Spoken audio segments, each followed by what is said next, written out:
सर्व मंगल्य मांगल्ये शिवे सर्वार्थ साधिके शरण्ये त्र्यंबके गौरी नारायणी नमोस्तुते। तर आज आहे दसरा विजयादशमी। तर मी तुम्हाला दसऱ्याची कथा सांगणार आहे, त्यामुळे व्हिडिओ स्किप न करता शेवटपर्यंत जरूर बघा। चॅनलमध्ये नवीन असाल तर चॅनल लाईक करा आणि सबस्क्राईब देखील करा। तसेच कमेंटमध्ये जय श्रीराम किंवा ओम महालक्ष्मी नमः लिहायला विसरू नका। तसेच ही कथा जर आवडली तर आपल्या मित्रपरिवारासोबत जरूर शेअर करा। एका प्राचीन कथेनुसार भगवान श्रीराम, माता सीता आणि भगवान लक्ष्मण वनवासात जात होते। त्यावेळी भगवान श्रीरामाने काही काळ विश्रांती घेण्याचा निर्णय घेतला। भगवान जिथे विश्रांती घेत होते तिथे जवळच एक वृद्ध महिला राहत होती। भगवान श्रीराम, लक्ष्मण आणि माता सीता त्या वृद्ध महिलेच्या घरी गेले। त्यावेळी ती वृद्ध महिला सूत कातत होती। वृद्ध महिलेने आदरपूर्वक श्रीराम, लक्ष्मण आणि माता सीतेचे स्वागत केले आणि त्यांना स्नान, ध्यान नंतर जेवण्यास दिले। मग भगवान श्रीराम म्हणाले, आई, माझ्या हंसालाही खूप भूक लागली आहे, आधी त्याला एक मोती आण, मी नंतर जेवण। हे ऐकून ती वृद्ध स्त्री खूप अस्वस्थ झाली, पण तिला तिच्या घरी आलेल्या पाहुण्यांचा अनादर करायचा नव्हता, म्हणून ती तिच्या नगराच्या राजाकडे धावत गेली आणि त्याच्याकडे उधारीवर मोती मागितले। वृद्ध स्त्री राजाला मोती परत करणे परवडणार नव्हते, तरीही तिच्याबद्दल दया येऊन राजाने तिला मोती दिला। वृद्ध स्त्री खूप आनंदी झाली आणि घरी धावत गेली। मोती आणून भगवान रामाच्या हंसाला खायला घातले। हंसाला खाऊ घातल्यानंतर वृद्ध स्त्रीने भगवान रामालाही खाऊ घातले। जेवल्यानंतर भगवान रामाने निघताना वृद्ध महिलेच्या अंगणात एक मोतीचे झाड लावले।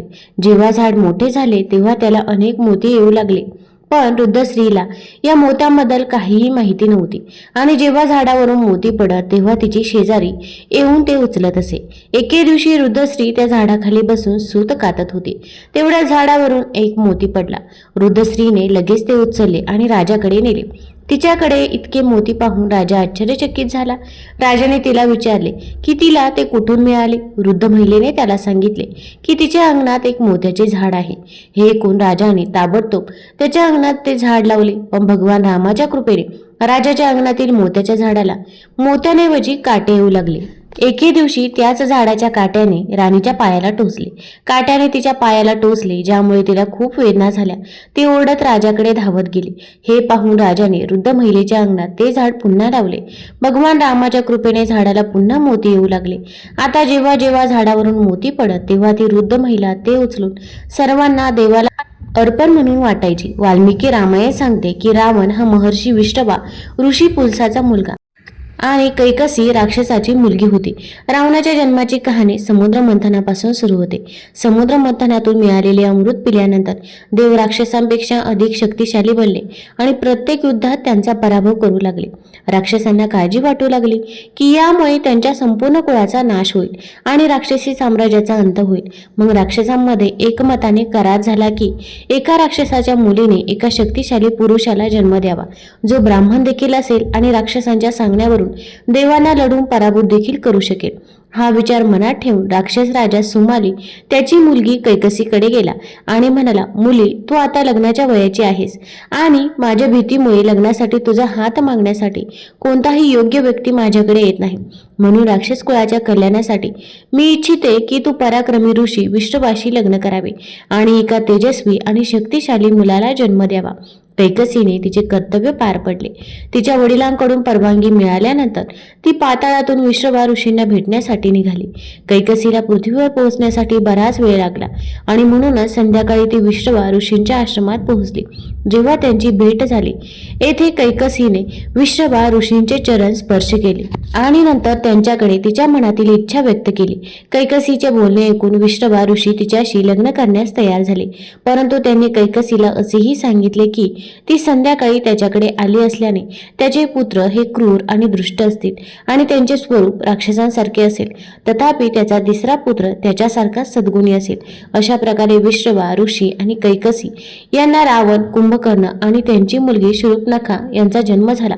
शेवटी तिसरा पुत्र सद्गुणी विभीषण यांचा जन्म झाला. लंकेचा राजा रावण अत्यंत शक्तिशाली आणि विद्वान होता. तो भगवान शिवाचा भक्त, वेदांचा जाणकार आणि एक महान योद्धा मानला जात असे. तथापि तो अत्यंत गर्विष्ठ आणि दृष्ट झाला होता. त्याची बहीण शूर्पणखा हिचा भगवान राम आणि लक्ष्मण यांनी अपमान केला होता. त्यानंतर त्याने सूड घेतला. त्याला फसवण्याच्या उद्देशाने रावणाने कपटाने भगवान रामाची पत्नी सीतेचे अपहरण केले आणि तिला लंकेत आणले. रावणाने सीतेला त्याच्या राजवाड्याच्या बागेत अशोका वाटिकेत ठेवले, जिथे तो तिला वारंवार पत्नी होण्यास सांगत असे. तथापि सीतेने हा प्रस्ताव नाकारला आणि फक्त रामाची वाट पाहिली. जेव्हा रामाला सीतेच्या अपहरणाची माहिती मिळाली तेव्हा तो तिला शोधण्यासाठी निघाला.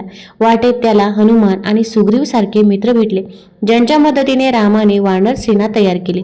हनुमान लंकेत गेला आणि सीतेला शोधून काढले आणि नंतर राम आणि त्याची वानर सेना समुद्र ओलांडून लंकेकडे निघाले. समुद्रावर राम सेतू बांधल्यानंतर राम, लक्ष्मण आणि वानर सेना लंकेत पोहोचले, जिथे रावणाशी युद्ध सुरू झाले. लंकेत पोहोचल्यावर राम आणि रावणाच्या सैन्यात भयंकर युद्ध झाले. रावणाचा शक्तिशाली भाऊ कुंभकर्ण, त्याचा मुलगा मेघनाथ आणि लंकेतील इतर योद्धे रावणाच्या बाजूने लढले. श्रीरामाच्या बाजूला हनुमान, लक्ष्मण, सुग्रीव, अंगद आणि वानर सेना होती. युद्धात श्रीरामांचा भाऊ लक्ष्मण गंभीर जखमी झाला. तथापि हनुमानाने त्याच्या बचावासाठी संजीवनी औषधी वनस्पती आणली. रावणाने एका शक्तिशाली राक्षस कुंभकर्णाला जागी केले आणि त्याला युद्धात पाठवले. त्याने त्याच्या विशाल शरीराने युद्धभूमीवर दहशत निर्माण केली. तथापि तो देखील शेवटी श्रीरामांनी मारला. त्यानंतर रावणाचा मुलगा मेघनाथ, जो देवांनाही पराभूत करण्यास सक्षम होता, तो युद्धात उतरला. मेघनाथने आपल्या जादुई शक्तीने लक्ष्मणाला गंभीर जखमी केले. तथापि लक्ष्मणाने शेवटी त्याच्या कपटी युक्त्याने हाणून पाडले आणि त्याला ठार मारले. जेव्हा रावणाचे सर्व योद्धे मारले गेले तेव्हा तो स्वतः युद्धात उतरला. रावणाकडे अद्वितीय शक्ती होती. त्याच्या 10 डोकी आणि 20 हातांनी तो अजिंक्य बनला. श्रीराम आणि रावण यांच्यात भयंकर युद्ध झाले. रावणाने वारंवार आपल्या शक्तीचा वापर केला, परंतु भगवान रामांनी प्रत्येक हल्ला हाणून पाडला. रावणाला अमरत्वाचे वरदान मिळाले होते, त्यामुळे त्याला मारणे कठीण झाले. त्यानंतर रावणाचा धाकटा भाऊ विभीषण, जो धार्मिकतेच्या मार्गाने चालला होता, तो रामाच्या मदतीला आला. विभीषणाने रामाला सांगितले की रावणाला त्याच्या नाभीतील अमृतकुंड नष्ट करूनच मारता येते. हे ऐकून भगवान रामाने आपल्या अचूक शक्तीचा ब्रह्मास्त्राचा वापर केला आणि रावणाच्या नाभीवर प्रहार केला. त्याचा अमृतकुंड नष्ट केला. अशा प्रकारे रावणाचा वध केला. रावणाच्या मृत्यूनंतर युद्ध संपले आणि रामाने लंका जिंकली. त्यानंतर रामाने रावणाचे योग्य अंत्यसंस्कार केले. संदेश दिला की वाईटावर विजय मिळवल्यानंतरही पराभूतांचा आदर केला पाहिजे. त्यानंतर रामाने सीताला मुक्त केले आणि विभीषणाला लंकेचा राजा बनवले. रावणाचा अंत वाईट, अनिती, अहंकार आणि अत्याचाराच्या नाशाचे प्रतीक बनला.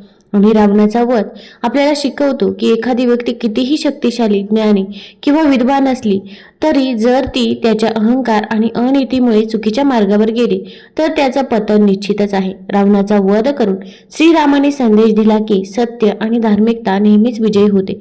ही कथा आपल्याला जीवनात नैतिकता, नीतिमत्ता आणि कर्तव्य शिकवते. रावणाचा वध हा वाईटावर चांगल्याच्या विजयाचे प्रतीक बनला आणि म्हणूनच दरवर्षी दसऱ्याला रावणाचा पुतळा जाळला जातो आणि हा दिवस विजयादशमी म्हणून साजरा केला जातो. रावणाच्या वधाची ही कहाणी होती. तसेच विजयादशमीचा सण साजरा करण्यामागे दुसरी एक पौराणिक मान्यता देखील प्रचलित आहे. महिषासूर नावाच्या एका दैत्याने सर्व देवतांना पराभूत करून त्यांचे राज्य हिरावून घेतले. महिषासुराला मिळालेल्या वरदानामुळे आणि पराक्रमामुळे त्याच्यासमोर कोणताही देव टिकू शकला नाही. तेव्हा महिषासुराच्या संहारासाठी ब्रह्मा, विष्णू आणि भोलेनाथांनी आपल्या शक्तीने देवी दुर्गेची निर्मिती केली. आई दुर्गा आणि महिषासूर दैत्यामध्ये सलग 9 दिवस युद्ध झाले आणि युद्धाच्या 10व्या दिवशी आई दुर्गेने असुर महिषासुराचा वध करून त्याच्या संपूर्ण सेनेला पराभूत केले. या कारणामुळे शारदीय नवरात्रीच्या समाप्तीनंतर लगेच दुसऱ्या दिवशी दसऱ्याचा सण साजरा केला जातो. दसरा सणाशी संबंधित काही मान्यता देखील आहेत. नीलकंठ पक्षाचे दर्शन करणे दसऱ्याला खूप शुभ आणि सौभाग्यशाली मानले जाते. भगवान शिवाला नीलकंठ असेही म्हणतात. दसऱ्याच्या दिवशी नीलकंठाचे दर्शन आणि भगवान शिवाकडून शुभ फळाची कामना केल्याने जीवनात भाग्योदय, धनधान्य आणि सुख समृद्धी प्राप्त होते. दसऱ्याला पान खाण्याचे विशेष महत्त्व आहे. भगवान हनुमानाला पान अर्पण करणे आणि पान खाणे याला विशेष महत्त्व असते. रावण, कुंभकर्ण आणि मेघनाथ दहनानंतर पानाचा विडा खाणे सत्याच्या विजयाचा आनंद व्यक्त करतो. तसेच विजयादशमीला आपट्याची पाने का वाटतात याबद्दल एक अतिशय सुंदर पौराणिक कथा देखील सांगितली जाते. भगवान श्रीरामांचे वंशज रघु यांनी एकदा यांनी विश्वजित यज्ञ केला व आपल्या जवळील सर्व धन त्यांनी दान केले. एक दिवस राजा रघु यांच्या दारात वरतंतू यांचा शिष्य कौत्स्य आला. त्याने राजाकडे भिक्षा मागितली. तो पैठणच्या देवदत्त नावाच्या एका विद्वान ब्राह्मणाचा मुलगा होता आणि विद्या शिकण्यासाठी बडोच नगरीत राहणाऱ्या वरतंतूकडे राहिला. सर्व विद्या आत्मसात केल्यावर त्याने आपल्या गुरुला आपण काहीतरी गुरुदक्षिणा मागावी अशी विनंती केली.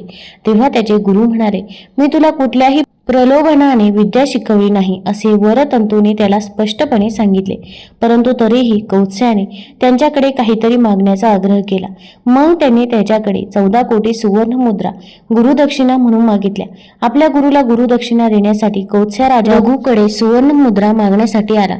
परंतु विश्वजित यज्ञामध्ये राजा रघु यांनी सर्व धन दान केल्यामुळे त्यांचा खजिना रिकामा झालेला होता.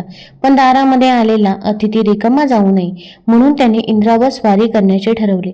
ही बातमी इंद्रदेवाला समजताच त्यांनी राजा रघु यांच्या अयोध्या नगरीमधील ईशान्य दिशेला असलेल्या एका आपट्याच्या व शमीच्या वृक्षावर कुबेराला सांगून सुवर्ण मुद्रांचा पाऊस पडला.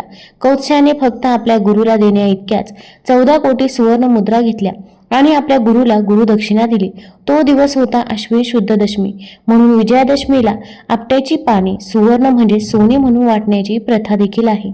तुम्हाला जर ही माहिती आणि ही कथा आवडली असेल तर चॅनल लाईक करा, सबस्क्राईब करा आणि आपल्या मित्रपरिवारासोबत जरूर शेअर करा. धन्यवाद.